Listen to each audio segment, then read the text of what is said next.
राम की वानर सेना आक्रमण करने को तत्पर होती है तो रावण की सेना भी उन्हें रोकने के लिए तैयार होती है। राम युद्ध टालने के लिए रावण को अंतिम अवसर देना चाहते हैं। राम इसके लिए बुद्धिमान और बलवान वानर को अपना शांति दूत बनाकर भेजना चाहते हैं। सुग्रीव व जामवंत इसके लिए अंगद का नाम सुझाते हैं। राम की अंगद से कहते हैं कि वह रावण को सीता लौटाकर रक्तपात से बचाने के लिए राजी करे और रावण के समक्ष अपनी सेना की शक्ति का बखान इस भांति करे कि वह अंदर ही अंदर दहल जाए। अंगद रावण की सभा में पहुंचते हैं। अंगद रावण से कहते हैं कि वह राजदूत है, इसलिए पहले उन्हें बैठने के यथोचित आसन और राजदूत का सम्मान दिया जाए, तब फिर मैं अपने स्वामी का संदेश उसे सुनाएंगे। रावण तिरस्कारपूर्ण स्वर में कहता है कि राजा के भेजे दूत को राजदूत कहा जाता है। जंगल में रहने वाले किसी वनवासी को भेजे वानर को वह राजदूत नहीं मान सकता।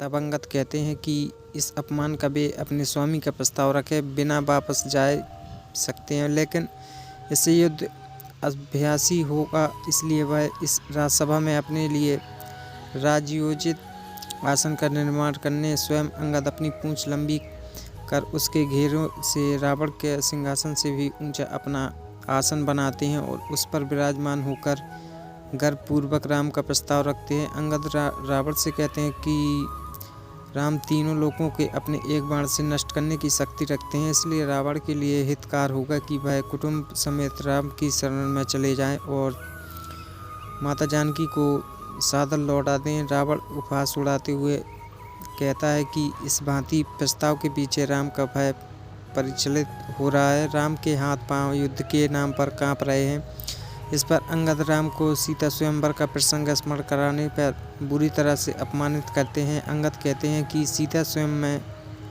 रावण ने भी भाग लिया था और वह सिर्फ धनुष को हिला तक नहीं पाया था, जबकि प्रभु राम ने उस धनुष को उठाकर तोड़ दिया था। रावण इसे दंत कथा कहता है।